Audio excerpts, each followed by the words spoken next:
Olá, queridos. Nós estamos aqui na nossa terceira aula da jornada pedagógica, onde estamos trabalhando a temática estratégias de ensino para as diferentes gerações.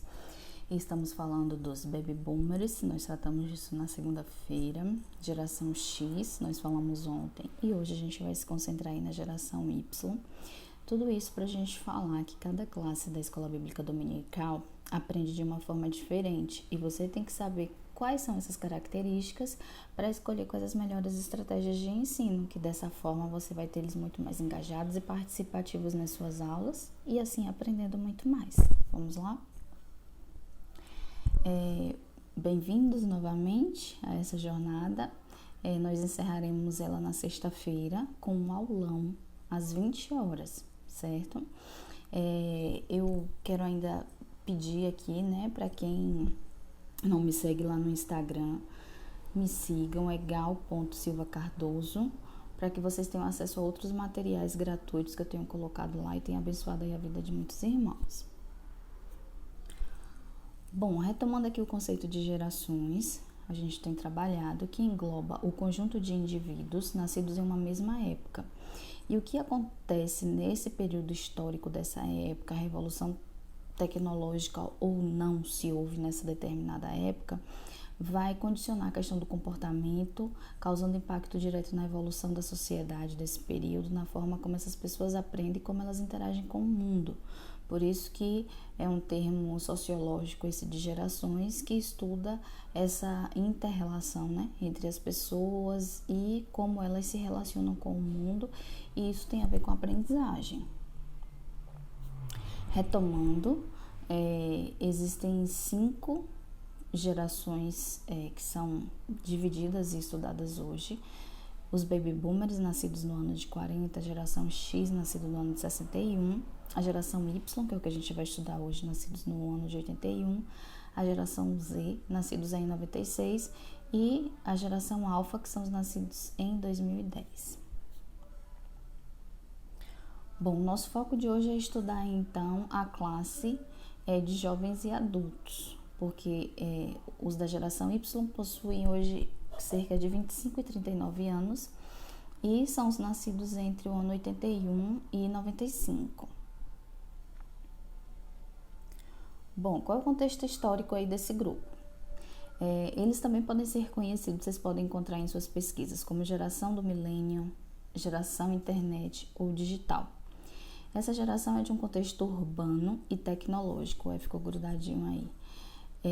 Então, diferente das outras gerações, que a gente tinha às vezes um contexto de um público também ainda vivendo mais, né, no campo, a gente tem essa geração muito mais concentrada aí nas cidades e participando ativamente, tendo contato com a revolução tecnológica. Com grande quantidade de elementos lúdicos, brinquedos, artefatos e eletrodomésticos disponíveis. Vamos ver agora algumas revoluções que esse grupo vivenciou, para que a gente ainda entenda mais sobre suas características. Então, a gente tem aí que esse grupo, né, contemplou o maior desastre atômico do mundo, em Chernobyl. Viram aí a queda do Muro de Berlim. O primeiro celular com flip, que é essa questão dobrável, né, de um celular que tem uma proteção, e a popularização da internet, que foi uma das maiores revoluções, e isso vai marcar muito, né, o processo de aprendizagem dessa geração. Então, como é que eles são? As principais características desse grupo. Eles são multitarefas, fazem várias coisas ao mesmo tempo. Então, esse grupo, ele costuma às vezes estudar e enquanto estuda ouve música e vai vendo outras coisas. Nos empregos, eles não têm mais aquele conceito de serem especialistas, como seus pais da geração X, de ficar só em um determinado setor e conhecer especificamente algo. Eles já têm uma habilidade muito maior e conseguem caminhar por vários setores dentro de uma mesma empresa. Valorizam o nível de atualização das informações. A questão da informação mais recente, que está muito ligada à questão da internet.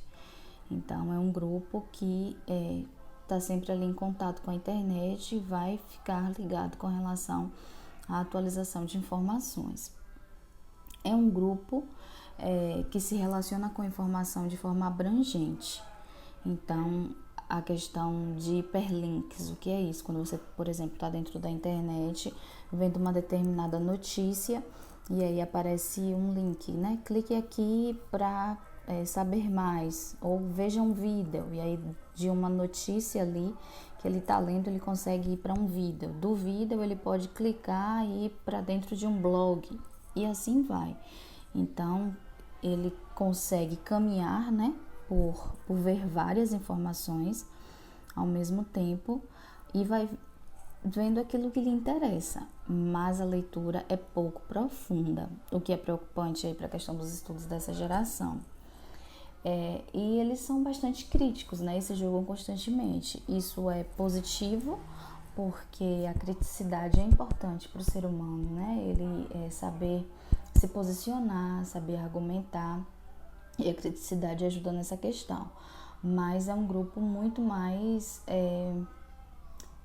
seletivo, digamos assim, com relação ao seu processo de aprender, como aprende. Isso tem a ver com os professores. Então, se for um professor que é muito mais tradicional, que vai dar aquela aula só lendo a lição, é um grupo que já não consegue se concentrar por muito tempo nesses modelos de aula. Então, eles vão ser mais críticos com relação a essa postura do professor. Como é que eles aprendem? Estão acostumados com grande fluxo de informação. Então, é muita leitura, como eu falei, mas leituras rasas, e a mente é acelerada e eles veem muitas informações. Consomem informações com facilidade e rapidez, tudo isso devido à revolução tecnológica, e consomem um conteúdo curto e objetivo, que a gente falou lá da questão de não ser uma leitura muito profunda. Então, para trazer algo para esse público tem que ser, né, aos poucos, no sentido de que se for um curso, ele não vai fazer um curso muito grande, com muitas horas, com muita leitura. Tem que ser aos poucos, aulas com pouca carga horária, um material mais conciso ali, né, mais sintetizado. É um grupo que prefere a objetividade. E aí eu elenquei aqui, gente, 5 sugestões para vocês trabalharem. Então, é um grupo que está sempre antenado e precisa ser startado com algumas metodologias para a tomada de decisão. E eu coloquei aqui a principal para a tomada de decisão é a segunda sugestão, que é vocês trabalharem com desafios. Então, enigmas, vocês podem pegar aquele conceito da lição e trabalhar de uma forma que você vai elaborar ali algo que ele tenha que achar qual é a resposta para aquilo, mas que você colocou de uma forma mais enigmática. Lembra lá do enigma de Sansão? Tem a ver com isso também. Cartão resposta, então você tem um envelope ali com uma referência bíblica, ele tem que achar qual é a resposta que se encaixa melhor, né? Que aí vão ter os cartões resposta, vários cartões e vários envelopes, ele vai encaixando. Desafios que você vai propor e ele pode fazer uma pesquisa e trazer uma solução para isso. Então, tudo isso ajuda eles na tomada de decisão. Lembra da questão de respostas, de trabalhar com textos curtos, né? Porque é uma geração muito mais objetiva. Trabalhar com mapas mentais e conceituais ajuda muito esse grupo. Então, principalmente se você tem uma lição muito extensa, com muitos conceitos, muita referência bíblica, faz um mapa mental e conceitual que vai ajudá-los com relação a isso. Para você aprofundar um pouco mais, pesquisem como é que se constrói. O mapa mental é diferente de conceitual, porque o mapa mental vai ter muito mais palavras. O mapa, palavras, né, que não gerem frases grandes. O conceitual, diferente do mental, é porque ele vai ser composto por conceitos, por frases. Debate é interessante para esse grupo, então starta algo que ele vai estudar com antecedência, ali você divide a classe em grupo, vai fazendo perguntas e os grupos vão respondendo e você vai pontuando, isso estimula essa geração.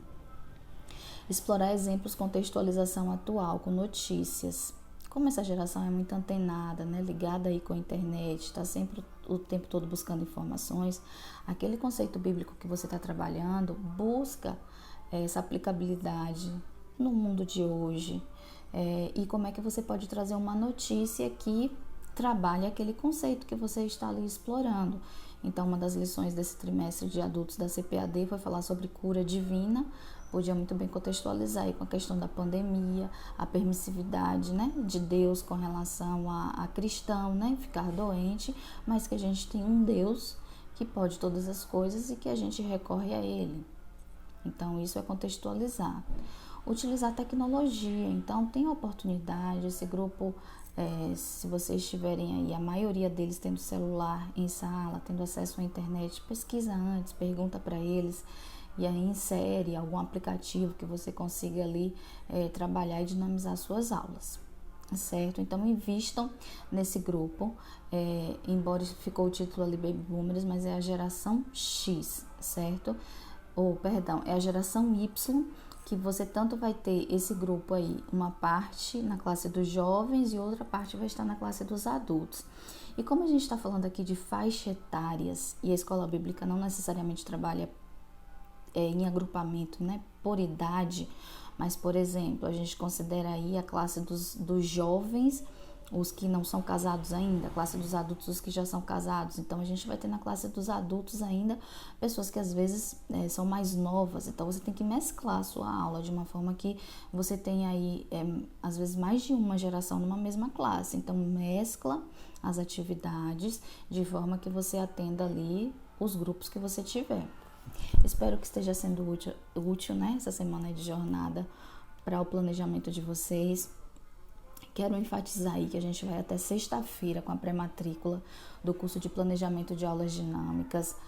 Vocês podem se matricular pelo link da bio do meu Instagram ou me manda mensagem no privado, tá? Que eu mando o link para vocês e eu já coloquei aqui no grupo em outros momentos. Não percam essa oportunidade.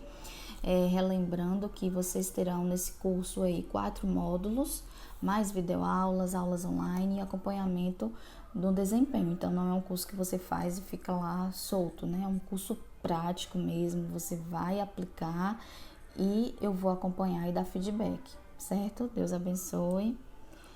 Muito obrigada pela atenção mais uma vez.